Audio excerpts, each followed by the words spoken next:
다 같이 기도드리겠습니다.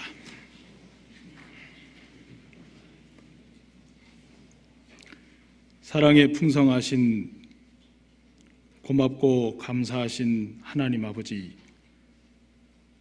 저희들을 죄악 가운데서 구원해 주신 것을 진심으로 감사합니다. 심히 어리석고 미련하지만 우리를 불쌍히 여겨 주셨으며 천성을 향하여 주님과 함께 동행할 수 있는 복되고 귀한 길을 저희들에게 보여주심에 진심으로 감사합니다.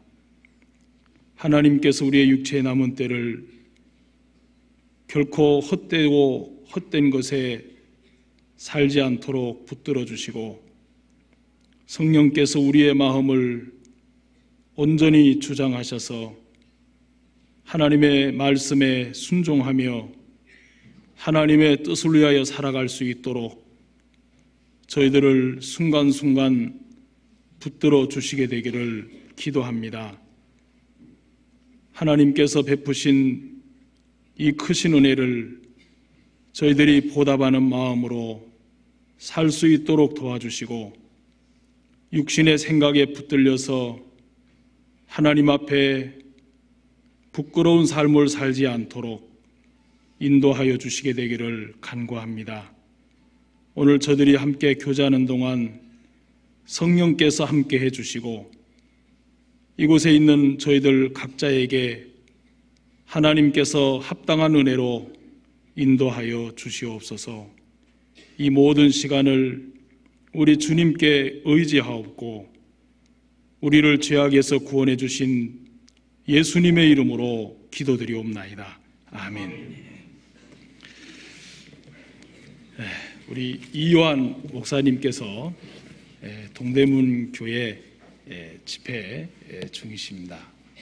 우리 홍정희 목사님은 장수교회에, 또 우리 서도성 목사님은 동해교회, 그리고 우리 신용철 목사님께서는 강화교회에 집회 중에 계십니다. 우리 오셀 목사님은 아프리카 전도여행 중이신데, 여러분들이 이번 주에도 많은 분들이 구원받을 수 있도록 기도해 주시면 대단히 감사하겠습니다. 오늘은 룻기 2장 말씀을 읽도록 하겠습니다.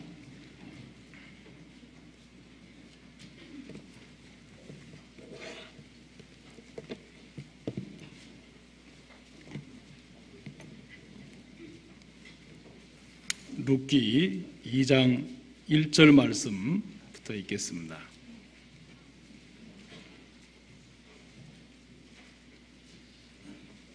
룻기 2장 1절. 나오미의 남편 엘리멜렉의 친족 중 유력한 자가 있으니 이름은 보아스더라. 모압 여인 룻이 나오미에게 이르되 나로 밭에 가게 하소서. 내가 네게 은혜를 입으면 그를 따라서 이삭을 줍겠나이다. 나오미가 그에게 이르되 내 따라 갈지어다 하매, 룻이 가서 베는 자를 따라 밭에서 이삭을 줍는데 우연히 엘리멜렉의 친족 중 보아스에게 속한 밭에 이르렀더라. 조금 떨어져서 읽겠습니다. 8절로 넘어갑니다. 보아스가 룻에게 이르되 내 따라 들으라. 이삭을 주러 다른 밭으로 가지 말며 여기서 떠나지 말고 나의 소녀들과 함께 있으라. 그들의 베는 밭을 보고 그들을 따르라. 내가 그 소년들에게 명하여 너를 건드리지 말라 하였느니라. 목이 마르거든 그릇에 가서 소년들의 기러운 것을 마실지니라. 룻이 땅에 엎드려 절하며 그에게 이르되 나는 이방 여인이오늘 당신이 어찌하여 내게 은혜를 베푸시며 나를 돌아보시나이까. 보아스가 그에게 대답하여 가로되 내 남편이 죽은 후에 내가 시모에게 행한 모든 일과 내 부모와 고국을 떠나 전에 알지 못하던 백성에게로 온 일이 내게 분명히 들렸느니라. 여호와께서 내 행한 일을 보응하시기를 원하며 이스라엘의 하나님 여호와께서 그 날개 아래 보호를 받으러 온 내게 온전한 상 주시기를 원하노라. 루시 가로되 내 주여 내가 당신께 은혜 입기를 원하나이다. 나는 당신의 시녀의 하나와 같지 못하오나 당신이 이 시녀를 위로하시고 마음을 기쁘게 하는 말씀을 하셨나이다. 13절 말씀까지만 읽겠습니다. 오늘은 룻의 신앙을 통해서 현대에 살아가는 우리 그리스도인들에게 하나님께서 주시는 교훈을 얻고자 합니다. 특히 이 룻은 제일 1장 1절에 시작하기를 사사들이 치리하던 때에 그렇게 룻기 1장이 시작이 됩니다.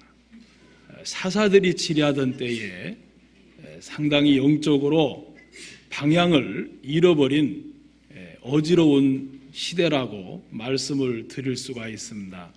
왜냐하면 사사기에 보면은 이스라엘에 왕이 없으므로 자기 소견에 옳은 대로 행하더라. 이 말씀이 사사기 제일 끝장 마지막 절에도 동일하게 한 번 더 기록이 됩니다. 이스라엘에 왕이 없으므로 각각 자기의 소견에 옳은 대로 행하더라.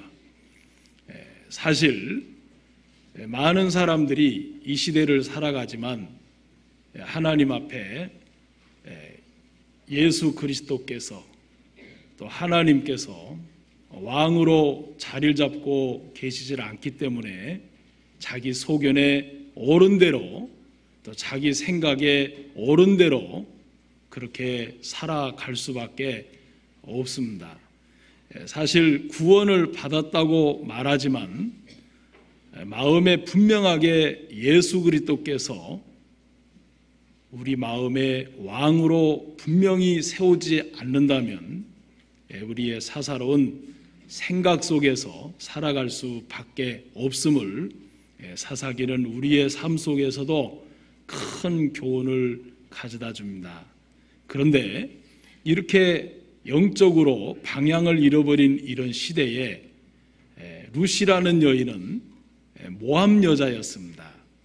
모압 그러면은 우리는 이스라엘 베들레헴에서 서쪽으로 동쪽으로 요단을 건너 동쪽으로 하면 바로 모압 땅인데 그 모압 그러면은 굉장히 우상 중에서도 가장 강교하고 가증한 그모스 신을 섬기는 그런 땅에서 모압은 출생이 된 겁니다. 자, 그가 어떻게 하나님 앞에 그런 귀한 신앙의 교훈을 우리들에게 줄 수 있었을까? 그리고 이 룻기를 보면은 룻에 관해서 소개할 때 꼭 앞에다가 수식어를 붙입니다. 안 붙여도 될 텐데 성경은 룻을 소개할 때 꼭 그냥 룻이라고 표현 안 하고 모압 여인 룻 이렇게 꼭 갖다가 붙입니다. 잠깐만 보겠습니다. 1장 22절을 보시면 나오미가 모압 지방에서 그 자부 모압 여인 룻과 함께 돌아왔는데 그들이 보리 추수 시작할 때에 베들레헴에 이르렀더라. 모압 여인 룻이라고 붙입니다. 자, 2장 2절에도 보시면 모압 여인 룻 이렇게 표현을 합니다. 또 21절에도 보시면 모압 여인 룻이 가로되 이렇게 표현을 합니다. 또 4장 5절에도 가보시면 모압 여인 룻에게 사서 이렇게 꼭 앞에다가 모압 여인 룻이라고 꼭 이렇게 붙입니다. 자, 이 모압 여인 룻이라는 이런 이름을 가진 여인이라고 하지만 그가 다윗의 왕가를 넘어 예수 그리스도의 족보에 오르며 믿음의 사람들 속에 끼어있는 모습을 보면 하나님께서 룻의 신앙 속에서 우리들에게 반드시 줄 수 있는 큰 교훈이 있겠다라는 마음이 들었습니다.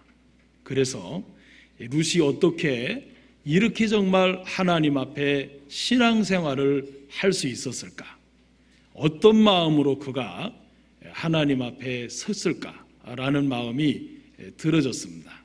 특히 그는 신명기 23장에 보면 모압과 암몬 사람은 영원히 여호와의 총회에 들어올 수 없는 민족으로서 하나님 앞에 정말 저주를 받은 민족입니다.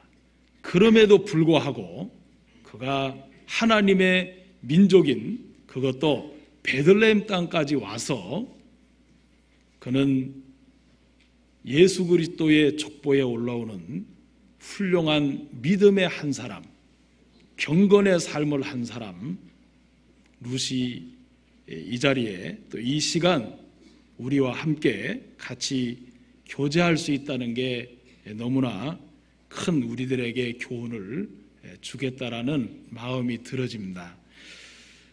저는 이 하나님께서 특히 룻기 2장에서 룻이 과연 어떤 마음을 갖고 베들레헴에 왔고 또 어떻게 해서 그는 모압을 버리고 등지고 베들레헴 땅을 택할 수가 있었을까?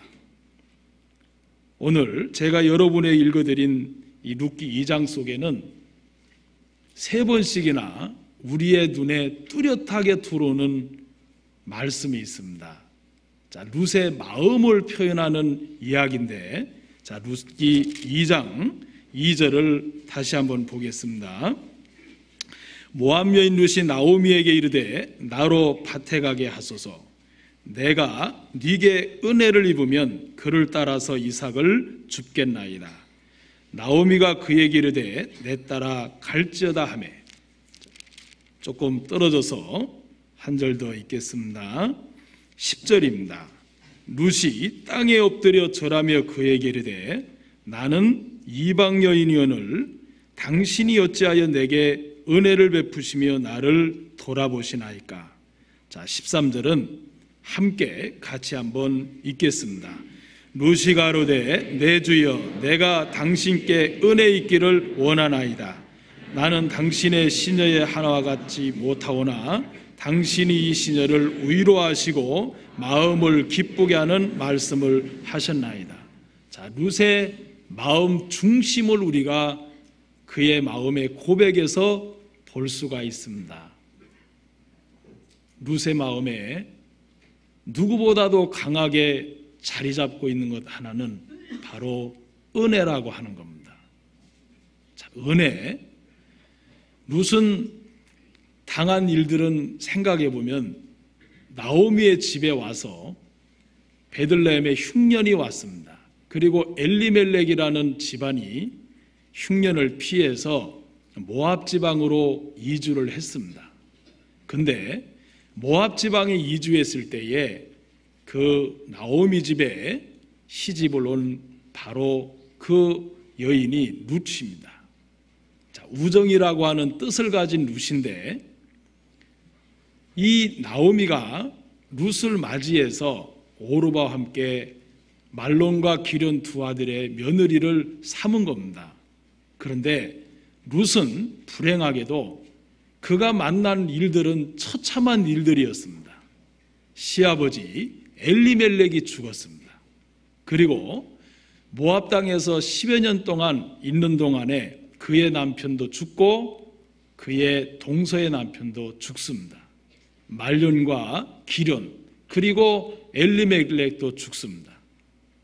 하나님을 믿는다고 말하는 엘리멜렉 집안에 들어와서 룻이 만난 일은 정말 처참하고 하나님께서 그들을 징계하시는 없애시는 죽음을 맛본 룻이었습니다.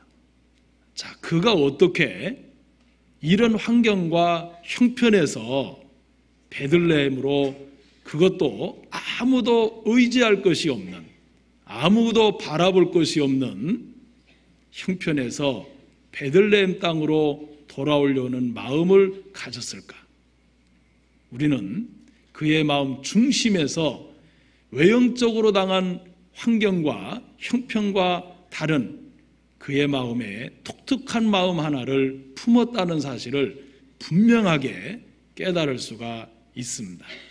그것은 바로 하나님 앞에 가진 마음인데, 그가 모든 것을 잃었지만 그 마음 하나 얻은 것은 하나님이었습니다. 어머니의 백성이 나의 백성이 되고 어머니의 하나님이 나의 하나님이 되시리니, 내가 죽는 일 외에 어머니를 떠나면 여호와께서 내게 벌 위에 벌을 내리실 것입니다.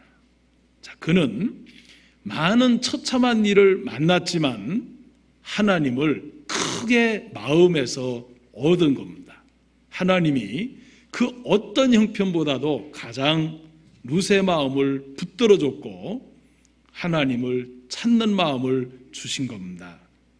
또 하나는 그가 베들레헴에 들어오면서 어떻게 하면 내가 하나님께 은혜를 입을까?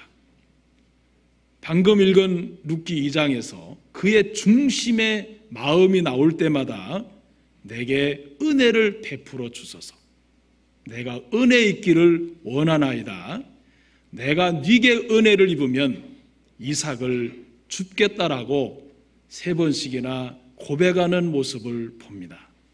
은혜, 자, 은혜라는 것이 우리는 너무 자주 듣고 생소한 단어가 결코 아닙니다. 그런데 은혜라는 것이 도대체 구원받은 그리스도인의 삶 속에서 어떻게 역사가 되고 어떻게 적용이 되며 어느 때에 우리의 삶 속에 임하며 누구를 통해 임할 수 있는가? 오늘 이 시간 룻의 신앙의 삶 통해서 여러 가지의 교훈을 얻을 수 있지만 그의 가장 크게 자리 잡고 있는 하나님 앞에 은혜를 입기를 원하는 그 은혜에 관한 부분을 함께 교제하도록 하겠습니다. 자, 은혜. 자, 성경에서 은혜라는 말씀이 제일 처음에 나오는 데가 있습니다. 혹시 기억나십니까?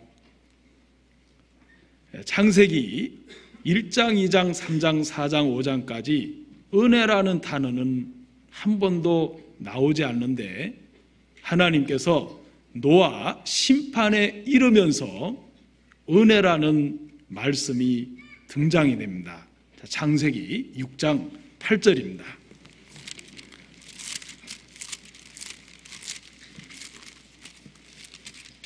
창세기 6장 8절입니다.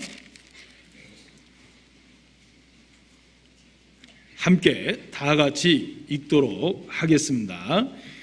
그러나 노아는 여호와께 은혜를 입었더라. 자, 하나님께서 노아 시대에 혈육 있는 모든 자를 다 지면에서 쓸어버리려고 할 그때에, 그러나 노아는 여호와께 은혜를 입었더라. 자, 은혜라는 이 단어는 히브리어로 헨입니다. 헨. 그런데 이 헨이라는 단어는 호의를 베풀다, 긍휼을 베풀다, 불쌍히 여기다라는 원어의 뜻을 풀면 그렇습니다.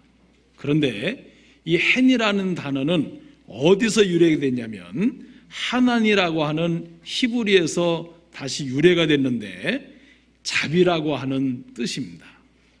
그런데 이 헨이라고 하는 은혜 속에 베풀다, 다시 말하면 은혜를 입었더라 라는 데가 있는데, 입었더라고 하는 단어는 히브리어로 마차입니다. 타는 마차가 아닙니다. 마차입니다. 언어 음이 마차인데 이 입었더라는 마차의 뜻은 뭐냐면 원어의 뜻을 그대로 풀어보면 발견하다, 깨닫다, 그리고 획득했다라고 되어 있습니다. 여러분들이 혹시 킹제임스 버전 성경을 갖고 계시면 킹제임스 버전에는 이렇게 기록이 되어 있습니다. 노아 found grace. 노아는 찾았다는 겁니다. 발견했다는 겁니다. 그레이스를 어디에서? In the eyes. 눈에서. 어디 눈에서? Of the God. Of the Lord. 이렇게 되어 있습니다. 자, 하나님의 눈에서 은혜를 발견했다 라고 표현되어 있습니다. 그런데 이 마차라는 뜻은 발견하다 라는 뜻도 있지만 또 다른 뜻이 하나 있습니다. 획득하다라는 것입니다. 자, 어떤 분은 획득했다라고도 표현을 하는데 사실 두 단어가 일맥상통합니다. 왜냐하면 은혜를 발견한 사람이 은혜를 획득하기 때문입니다. 자, 노아는 하나님의 눈에서 은혜를 발견한 겁니다. 자, 원어의 뜻을 풀면은 그렇습니다. 그렇다면 이 은혜라는 것은 우리의 신앙생활에 없어서는 안 되는 가장 귀중한 말씀이라고 표현해도 절대로 과언이 아닙니다.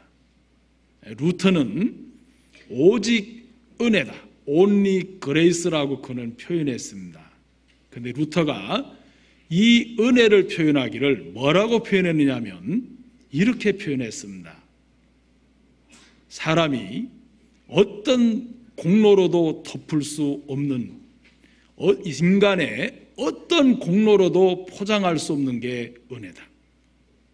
살 수도 팔 수도 없는 사람의 어떤 노력으로도 포장할 수 없는 게 은혜다. 그래서 루터는 이렇게까지 표현했습니다. 은혜를 하나님의 전부가 은혜다. 마치 마국간, 그 마국간의 말구유에서 태어나셨는데 말구유에서 태어난 하나님이다. 은혜를 그렇게 루터는 표현까지 했습니다.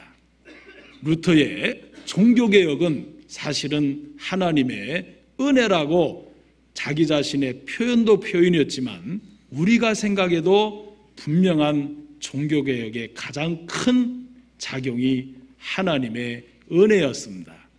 자, 이 은혜는 사실 루세게에게 가장 큰 힘이었습니다. 내가 네게 은혜를 입으면, 역시 네게 은혜를 입으면이라는 그 단어를 원어로 찾아가면 같은 뜻입니다. 여호와의 눈 속에서 은혜를 발견했다는 겁니다. 자, 하나님의 눈에서 은혜를 발견한다면 발견하는 만큼 하나님의 은혜를 획득하고 우리 자신의 것으로 만들 수가 있습니다. 세상에 많은 사람들이 이 땅에 태어났지만 영적인 소경으로 태어났습니다. 자, 영적인 소경으로 태어났기 때문에 하나님의 눈에서 마땅히 발견해야 될 것을 발견하지 못하고 사시는 분이 정말 많습니다. 하나님은 하나님의 눈 속에서 모든 사람들이 노아처럼 그리고 룻처럼 은혜를 발견하고 그 은혜 속에서 살게 되기를 정말 바라는 것입니다. 자, 그러나 이 세상에 은혜를 구하는 사람은 정말 많습니다. 그렇다고 다 하나님이 은혜를 베푸는 것은 결코 아닙니다. 잠언 29장입니다. 잠언 29장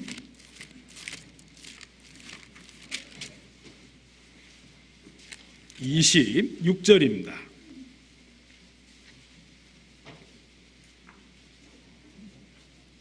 잠언 29장 26절입니다. 함께 다 같이 읽겠습니다. 주권자에게 은혜를 구하는 자가 많으나 사람의 일의 작정은 여호와께로 말미암느니라. 자, 은혜를 구하는 사람은 정말 많습니다. 그러나 그 은혜를 주시고 안 주시기의 작정은 여호와께로 말미암은 겁니다. 우리는 룻의 삶을 통해서 도대체 은혜는 누구에게 임할 수 있는가? 하나님의 은혜는 첫 번째 누구에게 은혜가 입혀지는가? 베드로전서 5장 5절에도 은혜의 하나님이라고 표현되어 있습니다. 은혜의 하나님이. 자, 이 은혜 과연 누구에게 은혜가 입혀지는가? 자, 성경에는 분명히 하나님의 은혜가 입혀지는 마음의 상태를 잘 표현하고 있습니다. 잠언 3장 3절 34절입니다.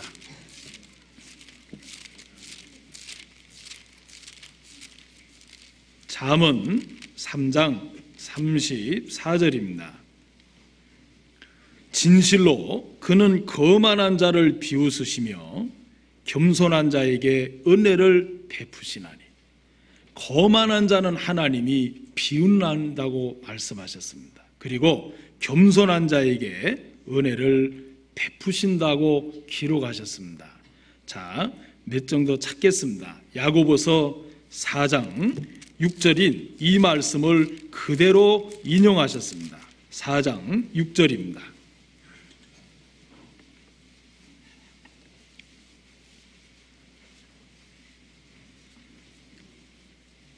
야고보서 4장 6절입니다. 그러나 더욱 큰 은혜를 주시나니 그러므로 일렀으되 하나님이 교만한 자를 물리치시고 겸손한 자에게 은혜를 주신다 하였느니라.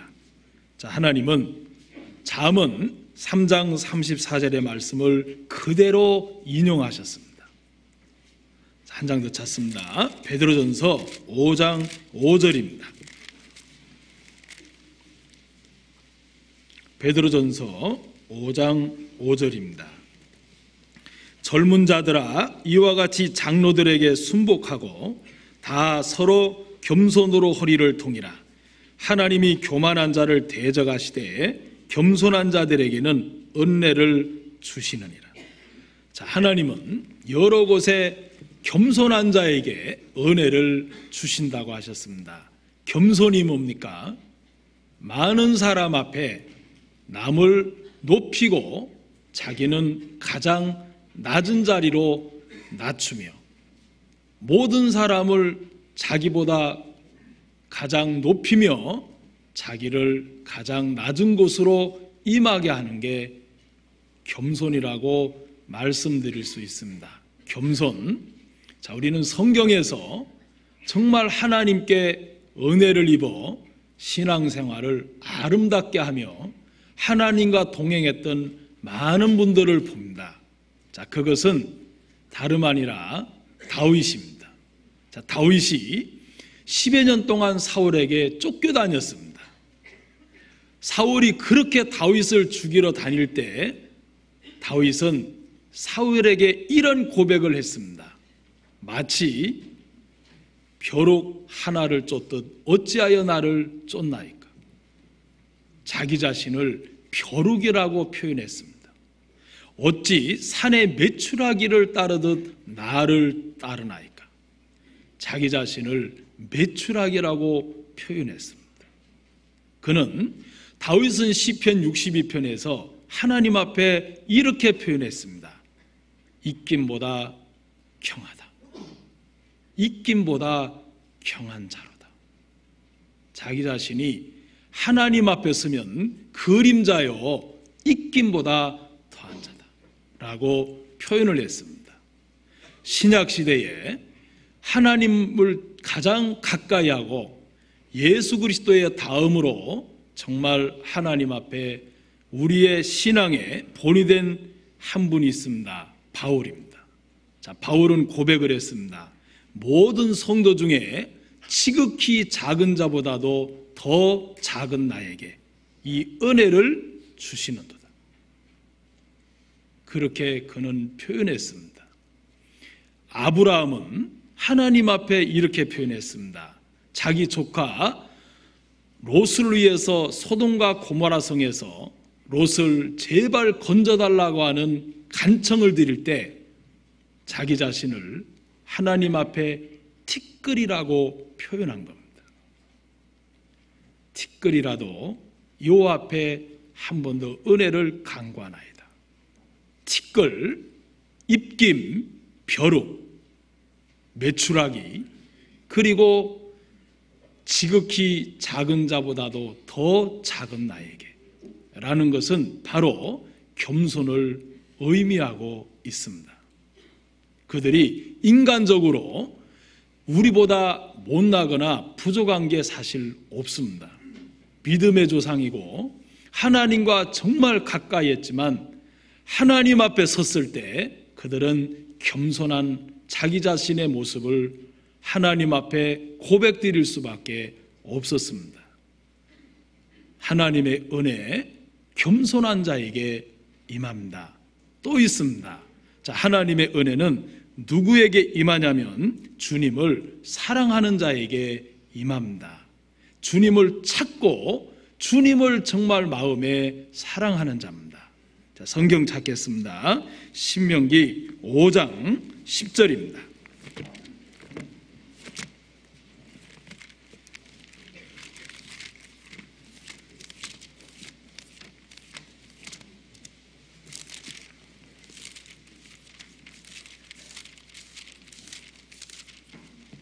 신명기 5장 10절 찾겠습니다. 제가 읽어드리겠습니다. 나를 사랑하고 내 계명을 지키는 자에게는 천대까지 은혜를 베푸시니라. 나를 사랑하고 내 계명을 지키는 자에게 하나님은 천대까지 은혜를 베푸시느니라 고 말씀하셨습니다. 하나님을 사랑하는 자들입니다. 또 있습니다. 변함없이 사랑하는 자에게도 그렇습니다. 자, 우리의 변함없는 사랑, 하나님의 은혜를 입을 수 있는 자격입니다. 에베소서 6장 24절입니다.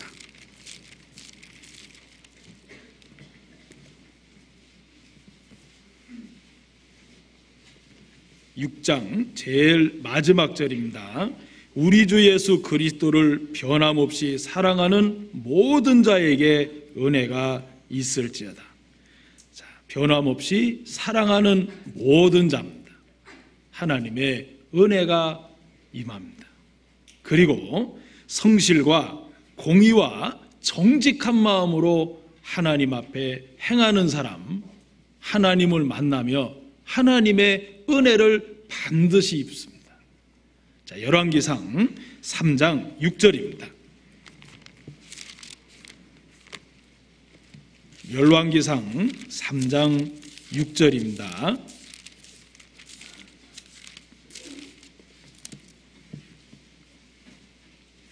솔로몬이 가로되 주의 종대 아비 다윗이 성실과 공의와 정직한 마음으로 주와 함께 주의 앞에서 행함으로 주께서 저에게 큰 은혜를 베푸셨고 주께서 또 저를 위하여 이 큰 은혜를 예비하시고 오늘날과 같이 더 위에 앉을 아들을 저에게 주셨나이다.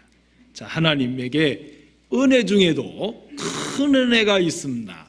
자, 그 큰 은혜는 바로 하나님 앞에 성실과 공의와 정직한 마음으로 하나님 앞에 행하는 바로 다윗과 같은 사람입니다. 자, 이렇게 하나님은 분명한 은혜를 베풀 자를 보여주고 계십니다. 마지막, 우리는 하나님 앞에 은혜를 입을 자가 또 하나 있습니다. 바로 하나님을 두려워하는 자입니다. 자, 시편 31편입니다. 2편입니다. 시편 32편.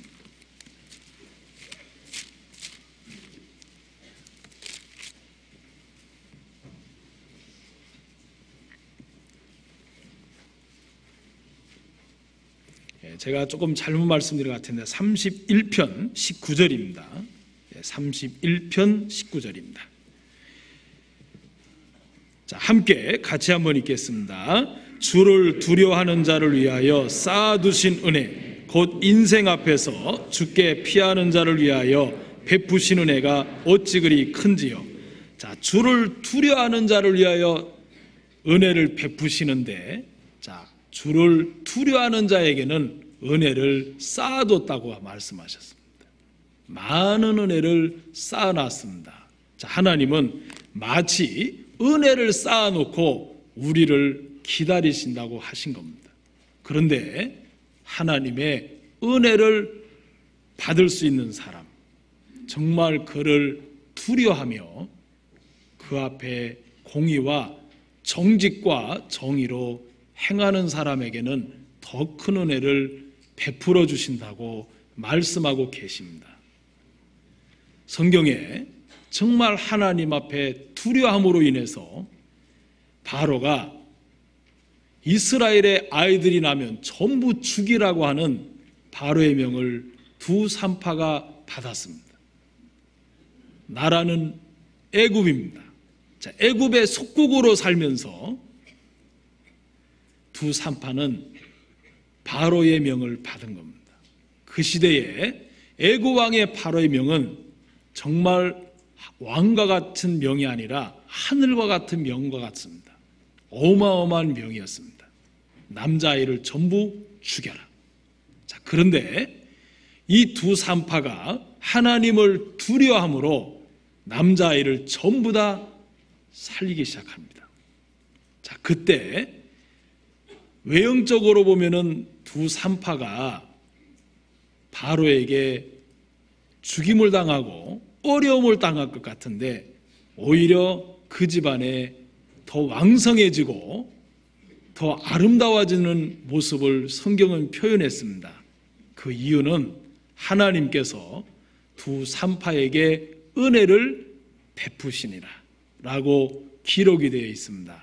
자, 우리는 하나님 앞에 이렇게 첫째로 누구에게 하나님은 은혜를 베푸시는가 라는 것을 살펴봤습니다.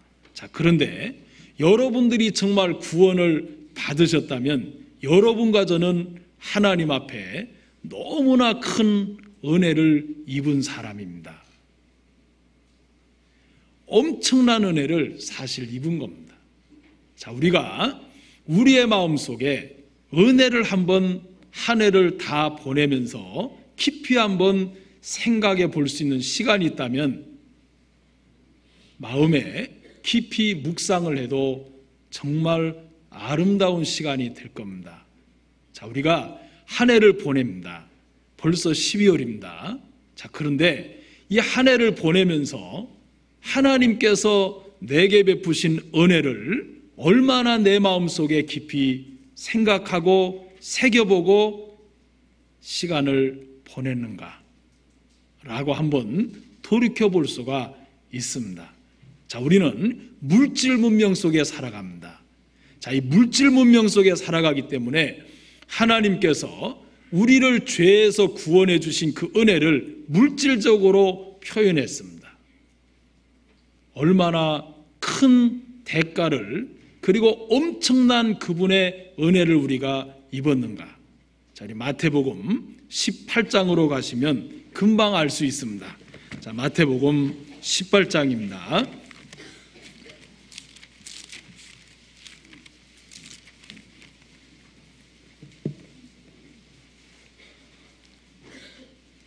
마태복음 18장 23절입니다. 이러므로 천국은 그 종들과 회개하려 하던 어떤 임금과 같으니.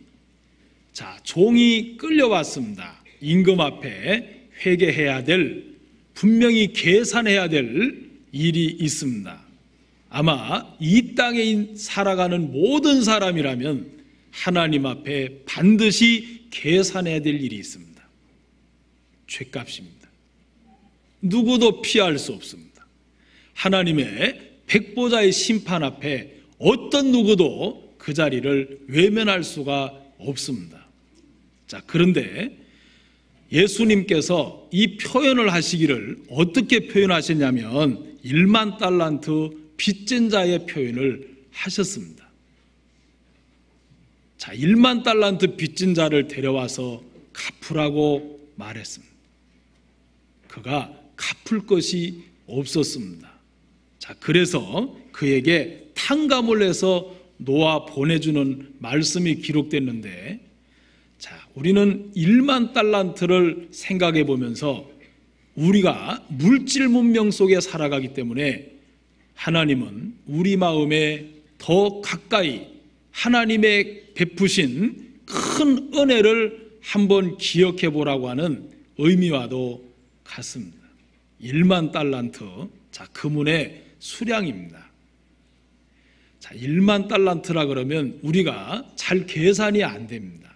그런데 금 한 달란트가 금 34kg입니다. 한 달란트가 34kg입니다. 자, 그러면 여러분이 끼고 있는 반지 있습니까?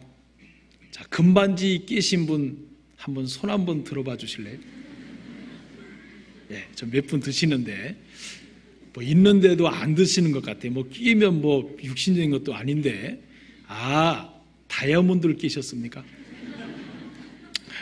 자, 금반지, 여러분이 쉽게 끼고 있는 금반지 한 돈이 몇 그램입니까? 그냥 선물로 받아서 끼고 다니십니까? 여러분이 끼고 있는 금반지 한 돈이 3.75g입니다.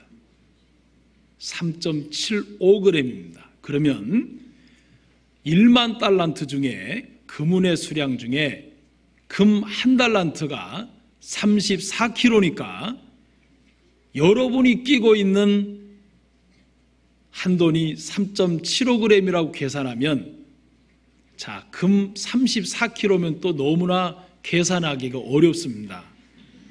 1kg가 몇 g입니까?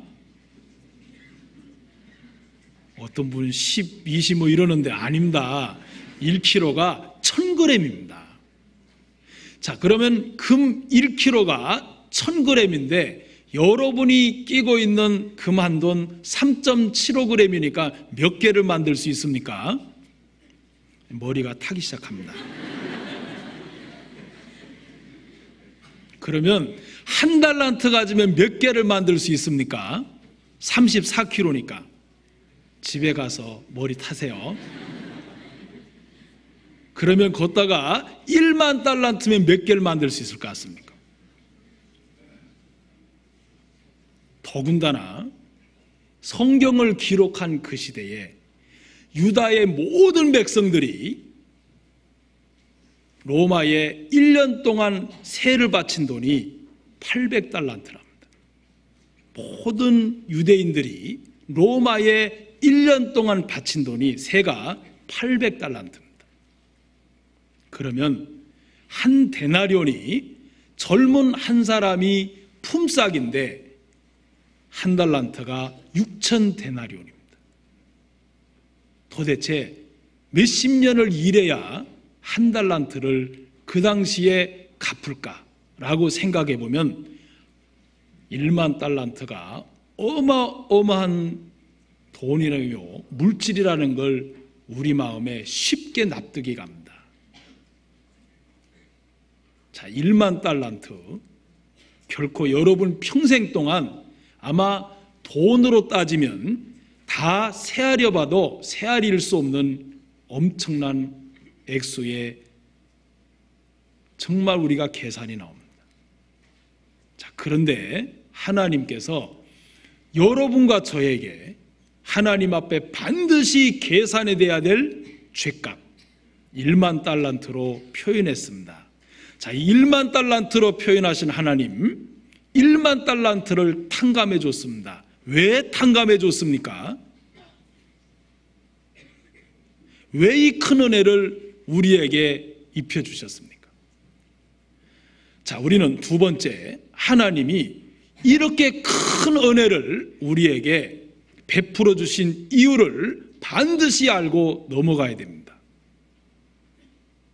왜냐하면, 자, 보십시다. 27절입니다.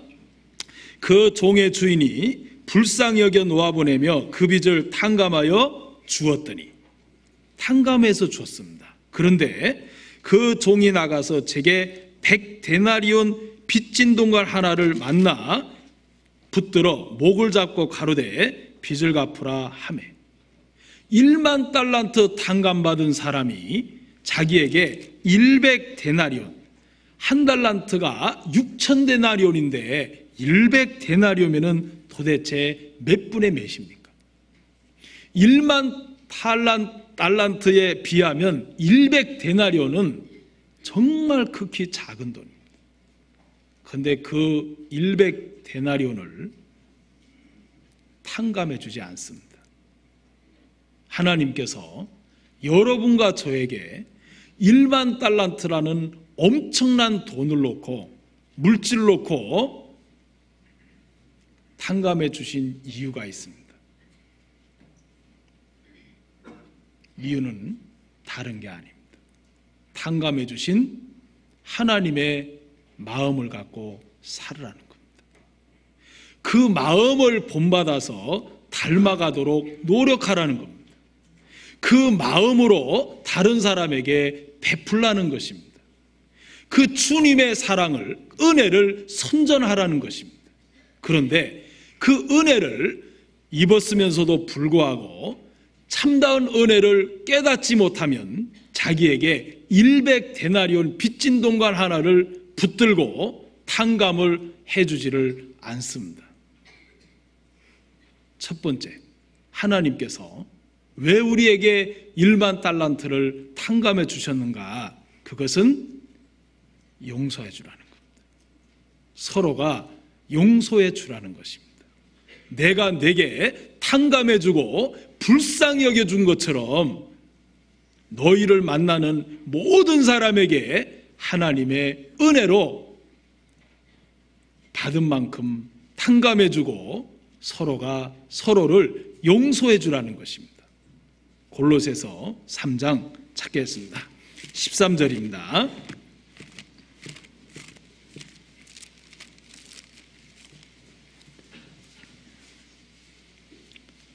골로새서 3장 13절입니다. 자, 함께 같이 한번 읽겠습니다.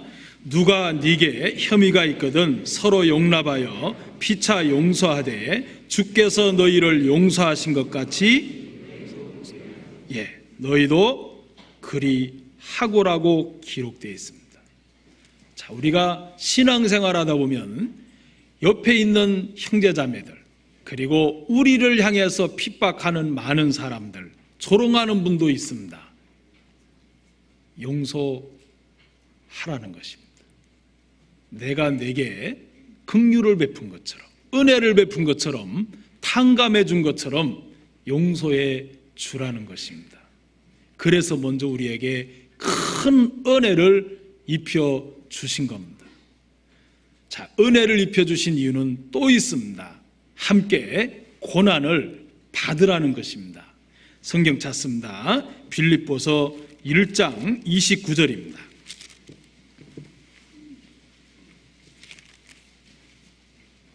(1장 29절) 제가 읽겠습니다.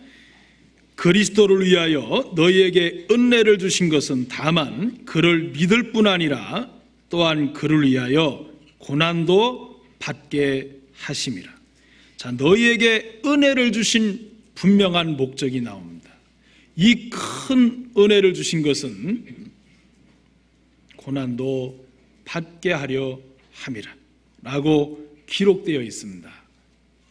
자, 올해 우리는 새해 임원들이 뽑혔습니다. 아마 이 자리에도 많은 임원들이 앉아 계실 겁니다.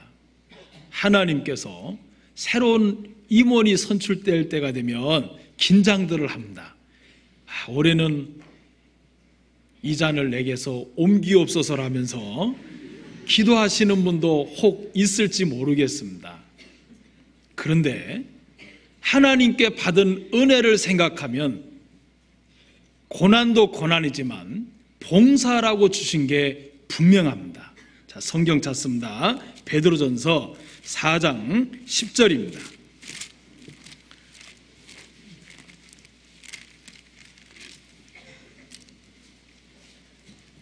베드로전서 4장 10절입니다. 자, 함께 같이 한번 읽겠습니다. 각각 은사를 받은 대로 하나님의 각양 은혜를 맡은 선한 청지기 같이 서로 봉사하라. 자, 서로 봉사합니다. 은혜를 따라 봉사하는 겁니다. 자, 봉사는 하나님께서 내게 베푼 엄청난 은혜를 갚을 수 있는 기회를 주는 겁니다. 올 한 해를 했다고 해서 내년 한 해를 또 하지 말라는 법이 없습니다.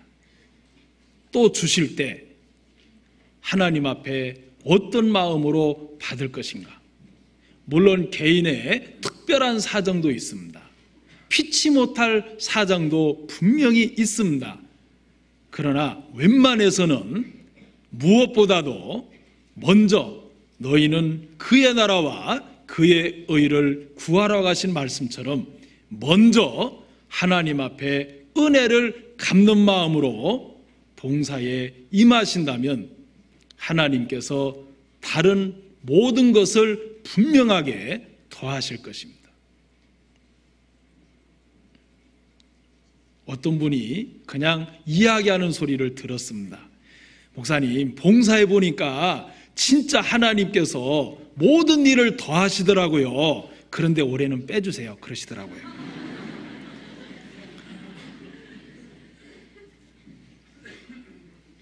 또 한 번 그 일을 한다는 것이 쉽지는 않습니다. 그러나 하나님 앞에 분명하게 우리 마음에 세워져야 되는 게 있습니다. 하나님께서 내게 베푸신 은혜가 얼마나 큰 것인가를 잠잠히 생각해 보면 하나님 앞에 마다하지 않고 감사한 마음으로 기회를 잃어버리지 않을 겁니다. 몸이 건강할 때, 몸이 움직여질 때, 그리고 자유롭게 활동할 수 있을 때 이 기회를 잃어버리지 말자. 하나님께서 내게 이렇게 활동할 수 있는 모든 것을 다 주셨다면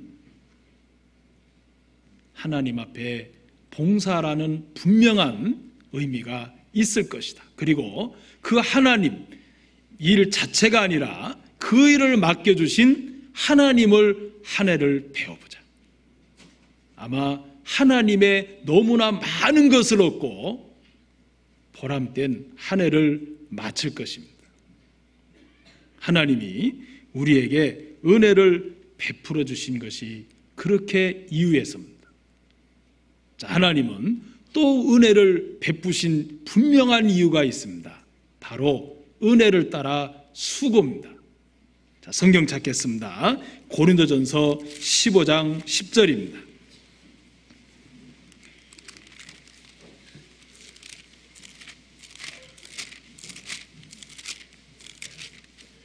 고린도전서 15장 10절입니다. 제가 읽겠습니다.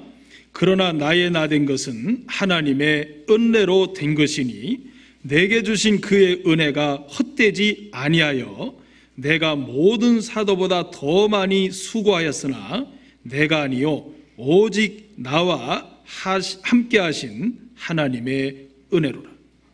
자, 하나님의 베푸신 그 은혜가 헛되지 아니하여 내가 모든 사보다 더 많이 수고했다라고 바울은 자기를 소개하고 있습니다. 사실 수고는 마음만으로 되지 않습니다. 손발이 움직여야 되고 그리고 물질도 들어가야 될 때도 있고 애매하게 어려운 일도 있습니다. 그리고 일하다 보면 수고하다 보면은 본의 아니게 실수도 합니다. 그런데 명심해야 될 게 있습니다. 일도 안 하고 수고도 안 하는 사람은 실수도 안 합니다. 명심해야 될 일입니다. 아예 가만히 있는 사람은 아무것도 없습니다. 드러날 일도 애매히 욕먹을 일도 없습니다. 우리나라에 그 그림면허라는 것이 있었는데 그 그림면허증 자격이 없어져 버렸어요. 왜냐하면 그 그림면허가 주려고 하다 보니까 5년 동안 아무 사고 없고, 그리고 교통법규도 위반 안 하고 벌점도 없고 하여간 5년 동안 깨끗해야만 그림면허를 줍니다. 저도 한때는 그 면허를 가졌었는데 갑자기 없어져 버렸어요. 나라에서 없애버렸습니다. 그 관계자 말을 들어보니까 왜 없앴냐 그러니까 운전면허증 따놓고 집안에 가만히 있는 아주머니들 때문에. 그림면허를 가장 많이 받는 사람이 누군가 보니까 운전면허증 따놓고 평생토록 운전 한 번도 안 한 사람이 다 그림면허들이에요.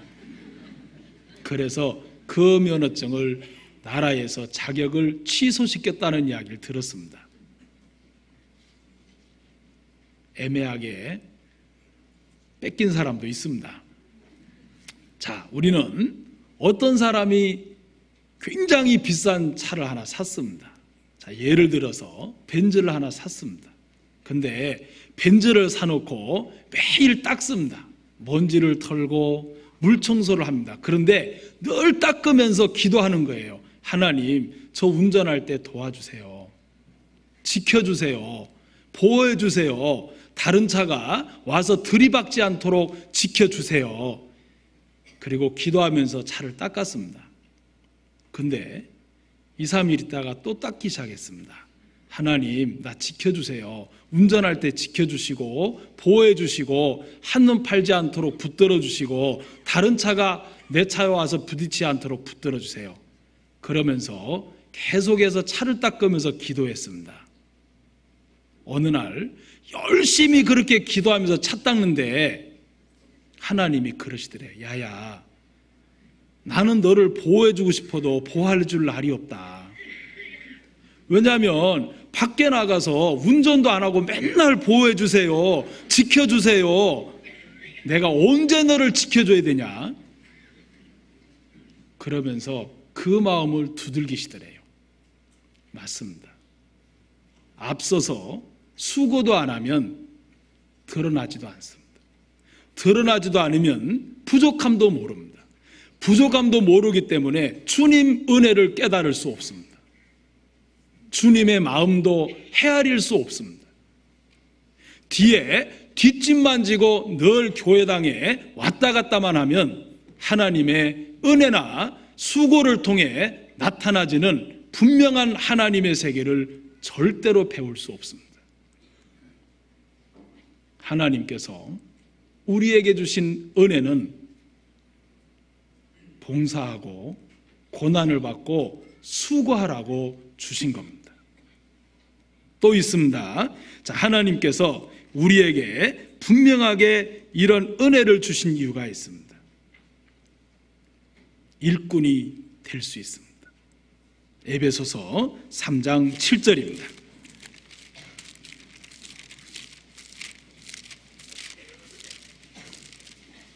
에베소서 3장 7절 제가 읽어 올리겠습니다. 이 복음을 위하여 그의 능력이 역사하시는 대로 내게 주신 하나님의 은혜의 선물을 따라 내가 일꾼이 되었노라. 자, 은혜를 따라, 은혜의 선물을 따라 일꾼이 되었다라고 바울은 고백합니다. 그리고 8절입니다. 함께 읽겠습니다.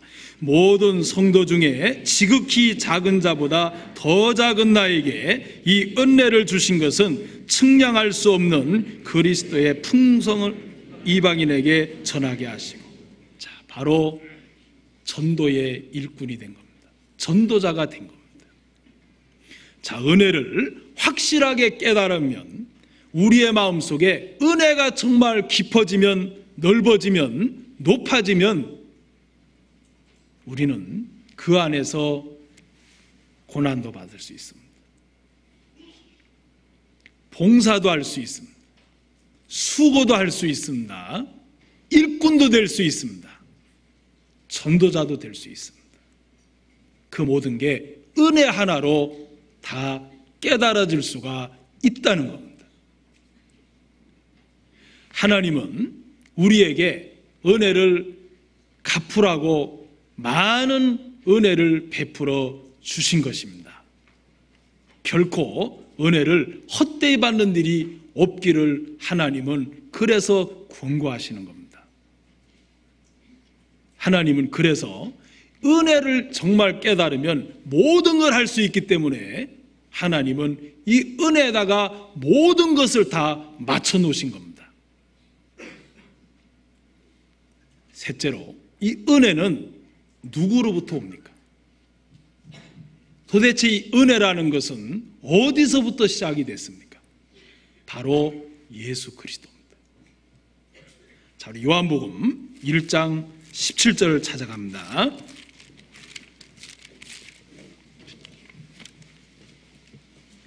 요한복음 1장 17절입니다.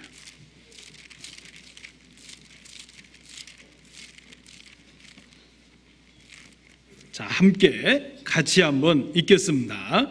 율법은 모세로 말미암아 주신 것이요 은혜와 진리는 예수 그리스도로 말미암아 온 것이라. 자, 예수 그리스도, 그분을 세우신 하나님의 목적은 은혜를, 이 땅에 하나님의 은혜를 나타내고 표현하고 증거하라는 것입니다. 은혜와 진리는 바로 예수 그리스도로 말미암아 왔습니다.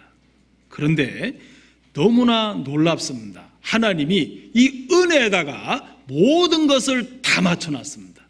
자, 말씀도 뭡니까? 은혜의 말씀입니다. 성경 찾습니다. 자, 사도행전 14장입니다. 사도행전 14장 3절입니다.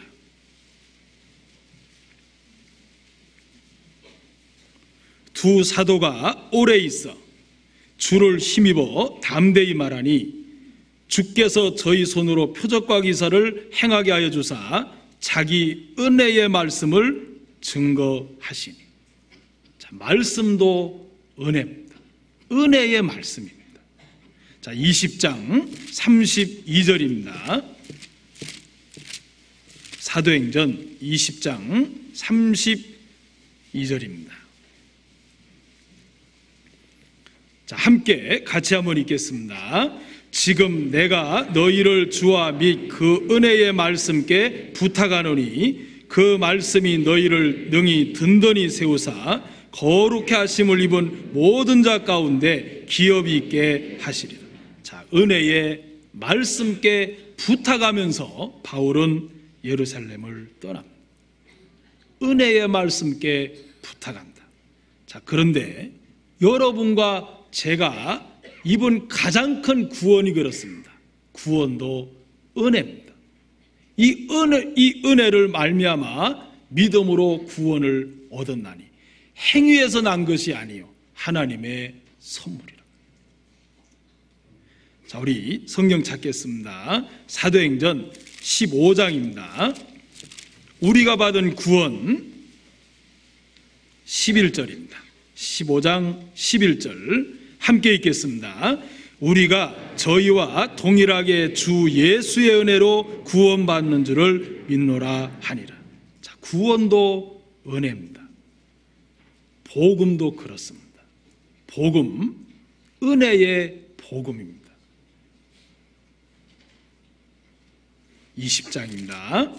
자, 20장 24절입니다. 자, 사도행전이니까 찾기 쉬울 겁니다. 20장 24절 나의 달려갈 길과 주 예수께 받은 사명 곧 하나님의 은혜의 복음을 증거하는 일을 마치려면은 나의 생명을 조금도 귀한 것으로 여기지 아니하노라. 복음도 은혜의 복음입니다. 자, 하나님께서 구원을 받은 사람들에게는 은사도 주십니다. 그런데 은사도 은혜로 주신다고 말씀하셨습니다. 로마서 12장입니다.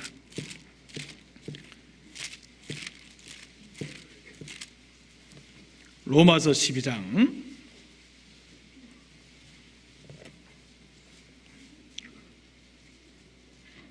6절 제가 읽겠습니다. 우리에게 주신 은혜대로 받은 은사가 각각 다르니 곧 예언이면 믿음의 분수대로. 자, 은사도 은혜입니다. 자, 하나님은 그래서 모든 것을 은혜에다가 다 맞춰놨습니다. 은혜, 하나님도 은혜의 하나님이시라고 너무 많은 곳에 자신을 나타내셨습니다. 예수 그리스도로 말미암아 은혜가 내려옵니다. 은사도 은혜입니다.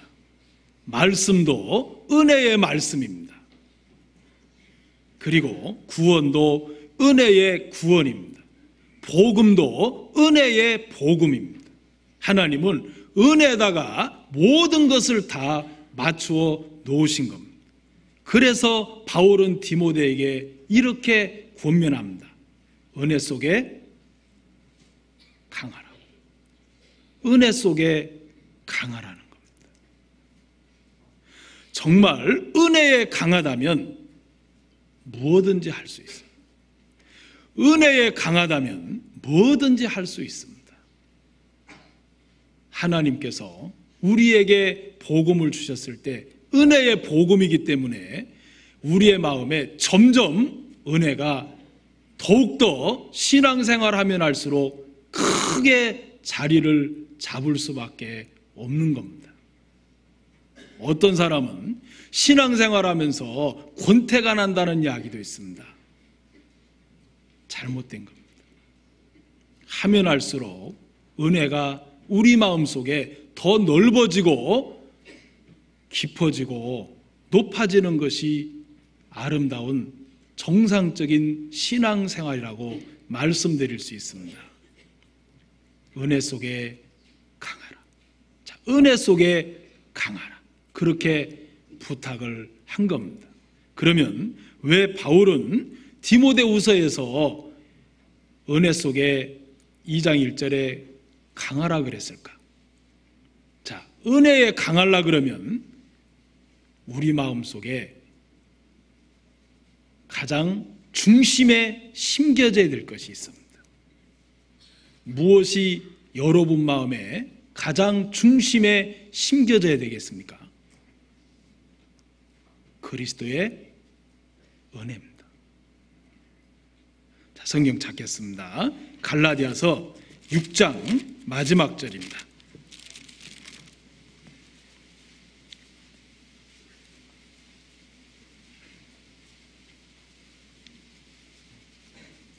자, 너무나 중요한 말씀입니다. 함께 읽겠습니다. 형제들아, 우리 주 예수 그리스도의 은혜가 너희 심령에 있을지어다. 자, 무엇이 너희 마음 중심에 있길 원합니까? 그리스도의 은혜가. 자, 그리스도의 은혜가 너희 심령에 있을지어다. 너무나 중요한 권면이며 부탁입니다. 빌립보서 4장 23절입니다. 빌립보서 4장 23절입니다.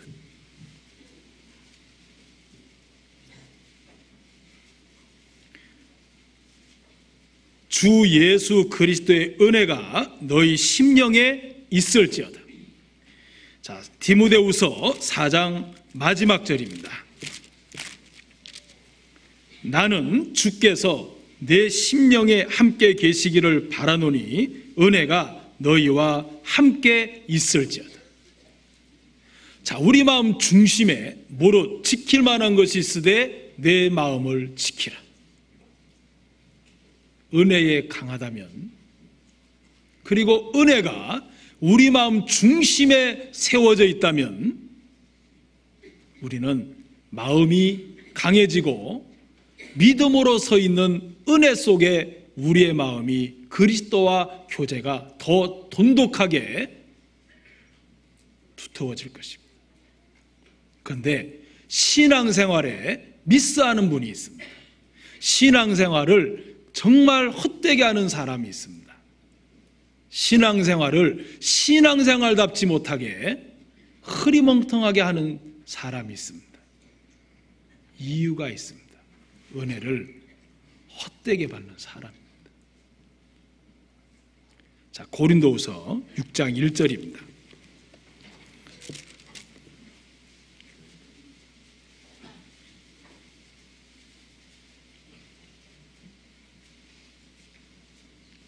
자, 함께 같이 한번 읽겠습니다. 우리가 하나님과 함께 일하는 자로서 너희를 권하노니 하나님의 은혜를 헛되이 받지 말라. 하나님의 은혜를 헛되이 받지 말라는 겁니다. 하나님은 우리를 위하여 당신의 전부를 다 쏟아 부어서 은혜를 베풀어 주셨습니다. 그래서 바울은 로마서 1장에 이렇게 고백을 합니다. 나는 헬라인이나 야만이나 모든 자에게 빚진 자로다. 왜 빚을 졌습니까? 하나님 앞에 엄청난 은혜로 탕감을 받았기 때문입니다. 나는 빚진 자로다. 자, 만약에 이런 예를 한번 생각해 보시겠습니다. 여러분 눈앞에 지옥을 정말 보여주었습니다. 엄청난 지옥을 보여주고 한쪽에 1만 달란트를 딱 갖다 놨습니다. 지옥에 들어갈래? 1만 달란트를 갚을래? 그러면 어느 쪽을 선택하실랍니까?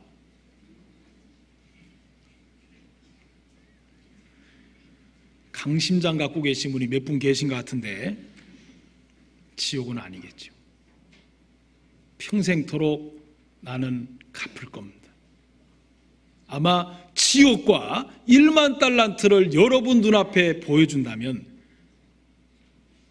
차라리 나는 최선을 다해서 마음을 다해서 1만 달란트를 갚겠습니다 라고 대부분 여러분들은 대답할 것입니다. 신앙은 하나님의 은혜에 보답하는 삶입니다. 여호와께서 내게 베푸신 모든 은혜를 무엇으로 보답할고, 날마다 우리의 삶 속에서 보답하는 마음을 가지면 무엇이든지 할 수 있습니다. 한 나라의 조선시대인 것 같습니다. 한 임금이 대신들을 모아놓고 바깥 조용한 장소에서 큰 회의가 벌어졌습니다. 나라의 중태자한 일을 벌이기 시작했습니다. 자, 대신들을 둘러앉아서 왕이 한참 동안 너무나 나라 일에 중요한 일을 의논하고 있는데, 자, 그 당시에는 불이 없습니다. 그래서 호롱불을 켜놓고 중요한 일을 의논하고 있었습니다. 그런데 갑자기 바람이 불었습니다. 바람이 휙 하고 불더니 호롱불이 다 꺼져버렸습니다. 갑자기 칠흑같이 어두운 밤이 돼버렸습니다. 그런데 왕 옆에 있던 왕비가 소리를 쳤습니다. 웬 놈이냐 하고 소리를 쳤습니다. 왜냐하면 그 왕비가 너무너무 예뻐서 대신이 어둠컴컴한 칠흑한 밤에 그 왕비의 얼굴에 너무 반해서 왕비의 손목을 잡은 겁니다. 아마 저희 자매와 같았던가 봅니다. 이 왕비가 소리를 쳤습니다. 웬 놈이냐? 그러면서 각건을 딱 잡아 당겼습니다. 옛날에 그 대신들은 이 갓을 썼잖아요. 그리고 각건을 이렇게 묶었습니다. 각건을 확 잡아 당겼습니다. 그리고 왕비가 소리쳤습니다. 왕이여, 이 각건을 내가 잡았나이다. 불을 켜셔서 처벌하여 주시기를 바라나이다 하면서 찢어지는 목소리로 왕비가 외쳤습니다. 갑자기 정적이 흘렀습니다. 조용했습니다. 그리고는 왕이 이야기를 했습니다. 내 말을 듣거라. 모든 대신들은 내 말을 듣거라. 모든 대신들은 각건을 지금부터 다 뜯어서 내 앞에 던져라. 부두둑 부두둑 부두둑 소리가 났습니다. 그리고 전부 다 뜯어서 왕 앞에 다 집어 던졌습니다. 그리고 왕이 말했습니다. 불을 켜라고. 왕비의 손에 틀켜져 있는 각은 누구 건지 모릅니다. 다 뜯겨져 있습니다. 어느 날 나라에 큰 전쟁이 터졌습니다. 어떤 장수도 나갈 수가 없는데 왕이 고민이 됐습니다. 누가 나갈까? 누가 좀 나가줄까? 그런데 몸짓도 그렇게 크지도 않은 왜소한 한 대신이 나섰습니다. 제가 나라를 위해서 이 목숨을 바쳐 드리겠나이다. 너무나 격렬한 싸움이었습니다. 왕이 보내면서도 패할 것 같은 염려와 걱정을 떨쳐버릴 수가 없었습니다. 그런데 상상 밖으로 모든 전쟁을 이기고 대신이 돌아왔습니다. 장군이 돼서 돌아왔습니다. 승리를 이끌고 돌아왔습니다. 그때 왕이 물었습니다. 무엇이 너의 마음을 그렇게 담대케 하고 무엇이 너의 마음에 그렇게 나를 위하여 충성토록 했느냐? 그 장군은 무릎 꿇고 고백했습니다. 저는 이미 죽은 목숨입니다.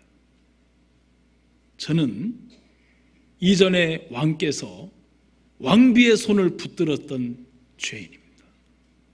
그때 저는 이미 죽었습니다. 그런데 왕께서 모든 대신들의 각근을 끊어버리고 내 생명에 은혜를 베풀었습니다. 제가 그 은혜를 잊을 수가 없어서 죽을 각오를 하고 이미 죽은 자이기 때문에 죽을 각오를 하고 뛰어들었습니다. 그때서 왕의 은혜를 갚았던 대신의 고백을 왕은 들을 수가 있었습니다. 바울은 그가 당한 수많은 고난을 우리는 고린도후서 11장에서 많이 볼 수 있습니다. 엄청난 수고와 고난과 봉사 속에 살았습니다. 하지만 그는 그걸 은혜로 여겼습니다. 왜냐하면 은혜가 그에게는 너무나 컸고 너무나 깊었고 너무나 높았기 때문입니다. 하나님의 은혜가 우리 마음에 깊어지면 깊어질수록 우리의 마음은 넓어질 수 있습니다. 너희는 보답하는 마음으로 너희 마음을 넓혀라. 하나님의 은혜를 보답하는 마음만 있으면 누구에게든지 마음을 넓힐 수 있습니다. 자, 우리가 살다 보면 아주 자그마한 아이에게도 짜증을 냅니다. 갓난아이에게도 우리가 짜증을 낼 때 있습니다. 그런데 제가 잠깐 지나가다가 길거리에서 그 모습을 보면 웃을 때가 있습니다. 그 짜증난 아이가 무엇을 안다고. 갓난아이가 뭘 합니까? 그런데 막 그 앞에 짜증을 냅니다. 우리의 마음이 좁아져 있다는 겁니다. 그 당시에 그 사람의 마음이 좁혀져 있다는 거예요. 하나님은 우리의 마음속에 너희 심령의 은혜가 있을지어다. 그리스도의 은혜가 너희 심령 안에 있을지어다. 자, 우리는 올 한 해를 마무리하면서 우리 마음에 다시 한번 각오해야 될 필요가 있습니다. 구원받은 그리스도인이라면 딱 두 가지입니다. 내가 은혜를 갚는 삶을 살 거냐, 아니면 은혜와 상관없이 내 육체만을 위해서 살 거냐. 자, 은혜를 갚되 철두철미하게 갚는 마음으로 열심을 품고 살 거냐, 아니면 적당한 거리를 들고 내 생각 안에서 살 거냐. 우리는 둘 중에 하나입니다. 근데 정말 은혜를 많이 입었어도 은혜를 깨닫지 못하고 은혜를 헛되이 받고 은혜를 헛으로 돌린 사람이 있습니다. 성경에 나발입니다. 그는 다윗의 은혜를 정말 많이 입었습니다. 자, 사무엘상 25장입니다.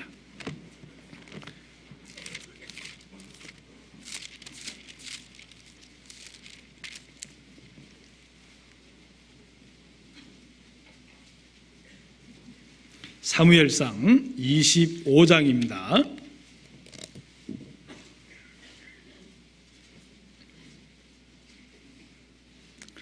2절 읽겠습니다. 사무엘상 25장 2절입니다. 마온에 한 사람이 있는데 그 업이 갈멜에 있고 심히 부하여 양이 3천이요 염소가 1천이므로 그가 갈멜에서 그 양털을 깎고 있었으니. 자, 성경에 갈멜에 있는 나발은 정말 부자입니다. 3절, 그 이름은, 사람의 이름은 나발이요 그 아내 이름은 아비가일이라. 자, 나발은 정말 심히 부한 사람이라고 성경에 표현되어 있습니다. 그런데 이 광야에서 어떻게 그는 부한 자가 됐을까? 이 광야에는 사막에 사는 베두원 사람들로 인해서 많은 침략을 받고 노략질을 당하고 위험이 한두 가지가 아니었다고 합니다. 그런데 그 와중에서 어떻게 나발은 이렇게 부유한 자가 됐을까? 다윗의 은혜였습니다. 성경 보십시오. 7절입니다. 내게 양털 깎는 자들이 있다함을 이제 내가 들었노라. 내 목자들이 우리와 함께 있었으나 우리가 그들을 상치 아니하였고 그들이 갈멜에 있는 동안에 그들의 것을 하나도 잃지 아니하였나니. 다윗이 종들을 보내면서 약간의 음식을 은혜 입으려고 나발에게 보내면서 드리는 인사입니다. 우리와 함께 있었으나 그들을 상치 아니했다. 하나도 잃지 않았다. 자, 그 옆에 조금 더 봅니다. 15절입니다. 우리가 들에 있어 그들과 상종할 동안에 그 사람들이 우리를 매우 선대하였으므로 우리가 상하거나 이런 것이 없었으니. 나발은 모르지만 나발의 종들은 다 압니다. 왜 나발도 모르겠습니까? 나발의 종들이 정확하게 알고 있습니다. 우리가 들에 있을 때에 그 사람들이 우리를 매우 선대하여 우리가 상하거나 이런 것이 없었다. 16절입니다. 우리가 양을 지키는 동안에 그들이 우리와 함께 있어 밤낮 우리에게 담이 되었습니다. 이래서 큰 거부가 된 겁니다. 엄청난 거부가 된 겁니다. 자, 그런데 이런 엄청난 은혜를 잊고도 다윗이 약간의 음식을 그들에게 요청하러 보냈을 때 정말 정중하게 보냈습니다. 야, 내가 너를 지켜줬으니까 나에게 떡 좀 주라. 그렇게 안 했습니다. 종들을 보낼 때도 다윗의 이름으로 보냈습니다. 자, 성경 5절에 보시면 다윗이 이에 10 소년을 보내며 그 소년들에게 이르되 너희는 갈멜로 올라가 나발에게 이르러 내 이름으로 그에게 문안하고 이같이 그의 부하게 사는 자에게 이르기를 너는 평강하라. 내 집도 평강하라. 내 소유의 모든 것도 평강하라. 자, 다윗이 10 소년을 보냈습니다. 자, 10이라고 하는 것은 최상의 존경이며 전적으로 의뢰하는 존경의 의미로 완전 10 숫자를 보낸 겁니다. 그런데 한마디로 나발이 거절했습니다. 왜 거절했습니까? 이유는 딱 하나입니다. 11절 읽겠습니다. 자, 함께 같이 한번 우리에게 너무나 교훈되는 말씀입니다. 11절 내가 어찌 내 떡과 물과 내 양털 깎는 자를 위하여 잡은 고기를 가져 어디로서인지 알지도 못하는 자들에게 주겠느냐 한지라. 내가 어찌 내 떡과 물과 내 양털 깎는 자라고 표현했습니다. 나발은 한마디로 자기 것에만 붙들려 있는 내 것으로만 뭉쳐있는 어리석은 사람입니다. 우리가 주님 앞에 살다 보면은 여러 가지 생활 속에 졌습니다. 그런데 우리도 모르게 하나 빠지는 게 내 것이라는 것에 잡힙니다. 그래서 아깝다는 생각이 들어집니다. 마치 어린아이에게 1,000원을 주고 과자 봉지를 사다 줬습니다. 사다 줬는데 엄마가 야, 나 과자 하나만 줘 이러고 손을 벌렸습니다. 근데 아기가 싫어 하고 안 줍니다. 자, 그 과자가 어디서부터 왔는지 잘 모르는 겁니다. 두 손을 불끈 쥐고 안 줘. 그럽니다. 두 봉지를 사줬는데 두 봉지 더 가슴에 끌어안습니다. 안 돼. 세 봉지를 사줬습니다. 더 끌어안습니다. 더 안 돼. 그러면서 어린아이들의 모습입니다. 하지만 하나님의 은혜에 취하면 우리는 하나님의 분명한 사실을 알 수 있습니다. 내게 있는 모든 것이 받지 아니한 것이 무엇이냐? 너희가 받지 아니한 것처럼 어찌하여 자랑하느냐? 여러분, 우리에게 있는 모든 것이 받지 아니한 것이 어디에 있습니까? 특히 하나님은 은혜를 일반 은혜와 특별 은혜로 굳이 나누자면 일반 은혜는 모든 사람들에게 생명과 호흡과 만물을 친히 주신 겁니다. 일반적인 은혜입니다. 모든 사람에게 주셨습니다. 모든 사람에게 차별 없이 다 주셨습니다. 생명과 호흡과 만물을 주신 자니라. 하지만 특별 은혜가 있습니다. 그거는 구원입니다. 정말 특별한 은혜입니다. 그 특별한 은혜 하나님께서 우리에게 허락하신 겁니다. 아비가일은 그런 나발을 봤습니다. 그리고 그는 마음의 결정을 내리라고 종들에게 부탁을 받습니다. 자, 17절입니다.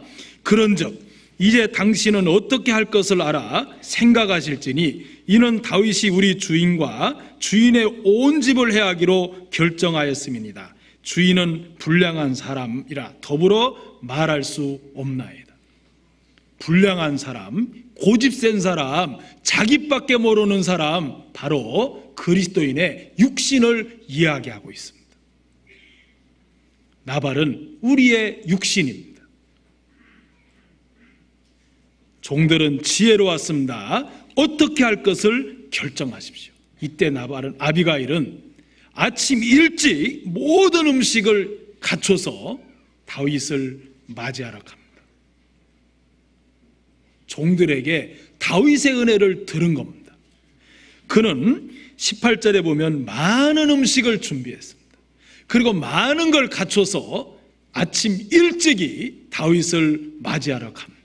그리고 그가 나발의 집에 내렸던 모든 죽음을 막는 지혜로운 여인으로 등장합니다. 아비가일입니다. 그뿐만이 아닙니다. 아비가일은 다윗의 은혜를 깨달았을 뿐만 아니라 다윗이 누군지를 알았습니다. 자, 25장 조금만 한번 보겠습니다. 28절입니다. 주의 여종의 허물을 사하여 주옵소서. 여호와께서 반드시 내 주를 위하여 든든한 집을 세우시리니 왕이 될 것도 알았습니다. 분명히 알았습니다. 그리고 29절 사람이 일어나서 내 주를 쫓아 내 주의 생명을 찾을지라도 내 주의 생명은 내 주의 하나님 여호와와 함께 생명싸개 속에 쌓였다는 것도 알았습니다. 절대로 다윗을 건드릴 수 없는 약속의 왕임을 분명히 그는 알았습니다. 그뿐만이 아닙니다. 하나님께서 다윗에게 하신 말씀도 분명히 알고 있었습니다. 30절입니다. 여호와께서 내 주에 대하여 하신 말씀대로 모든 선을 내 주에게 행하사 내 주를 이스라엘의 지도자로 세우신 때에 그는 다윗의 은혜, 다윗을 알았습니다. 그래서 그는 정말 나발보다는 다른 삶을 살았습니다. 어느 날 하나님이 나발을 쳤습니다. 그리고 다윗이 그 소식을 듣고는 아비가일에게 내 아내가 되달라고 사람을 보냈습니다. 그때 아비가일은 뒤도 돌아보지 않았습니다. 자, 성경 보시겠습니다. 40절입니다. 다윗의 사원들이 갈멜에 가서 아비가일에게 이르되 그에게 일러 가로되 다윗이 당신을 아내로 삼고자 하여 우리를 당신에게 보내더이다.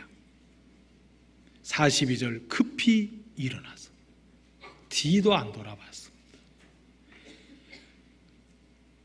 얼마만큼 많은 부유한 자인데 왕 같은 잔치를 벌일 만큼 나발은 부유한 자였습니다. 그러나 그 모든 것 돌아보지 않았습니다. 그는 다윗이 가지고 있는, 다윗 속에 있는 하나님으로 말미암아 베푸는 은혜, 그 무엇보다도 나발이 가지고 있는 어떤 것보다도 가장 크게 여긴 게 아비가일입니다. 뒤도 돌아보지도 않고 일찍이 일어나 다윗에게 갑니다. 나발의 그 모든 것을 뒤로 하고 말입니다. 정말 하나님의 은혜를 깨닫는다면 아비가일 같은 삶을 충분히 살 수가 있습니다. 우리의 삶 속에 하나둘을 살펴보면서 하나님 앞에 더욱더 마무리할 수 있는 한 해입니다. 우리 마음에 결정할 수 있는 계기입니다. 내가 정말 하나님의 은혜를 깊이 생각하고 그 은혜를 다시 한번 새겨보면서 그 은혜에 보답하는 삶을 내년 한 해 동안 올 한 해를 보내면서 반성하고 돌이키며 내년 한 해를 다시 한번 다짐해 볼 수 있느냐, 아니면 그냥 이대로 하나님의 은혜와 상관없이 내 생각대로 살 것이냐. 우리 마음 중심에다가 여러분의 손을 얹어놓고 여러분 자신을 돌아보실 수 있는 귀중한 교훈이 되기를 바랍니다. 마치겠습니다. 기도드리겠습니다.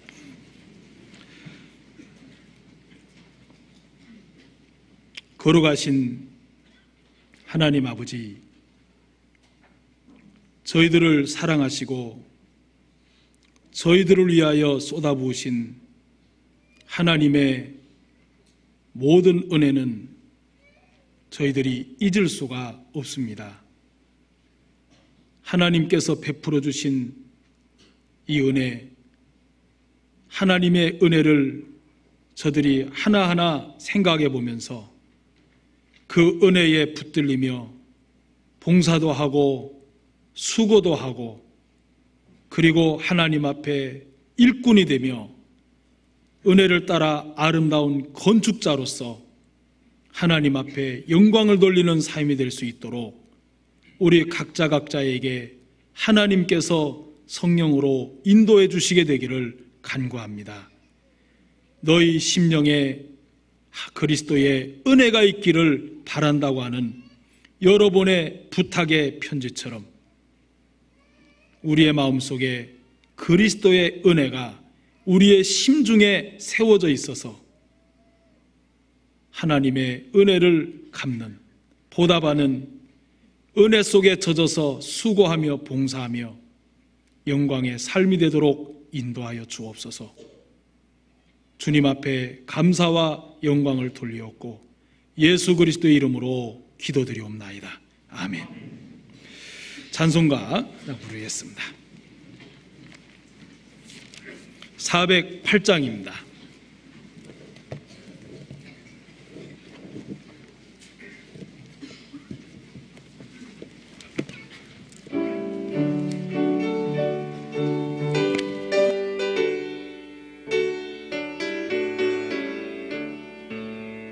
내 주 하나님 넓고 큰 은혜는 저 큰 바다보다 깊다.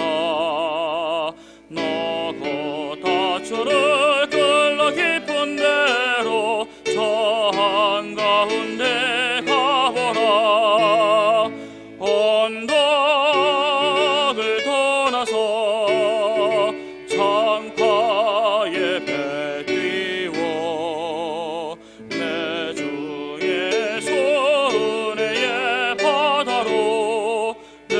맘껏 져가라. 왜 너 인생은 언제나 거기서 저 큰 바다 물결 보고 금이 모르는 깊은 바닷속을 한 번에 하렴 보나. 언덕을 떠나서 창가에 배 띄워 내 주의 손의 바다로 내 맘껏 져가라. 많은 사람이 얕은 물가에서 저 큰 바다 가려다가 찰싹거리는 작은 파도 보고 마음이 조여서 못 가네.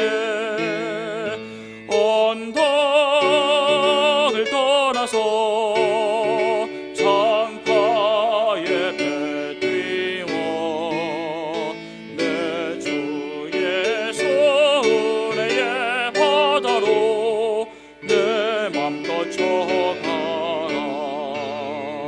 자고 가거라 이제 곧 가거라 저 큰 은혜 바다 향해.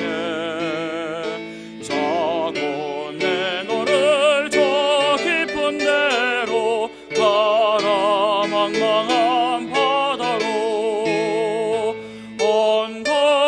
언덕을 떠나서 창가에 배 띄워 내 주의 손의 바다로 내 맘껏 져가라.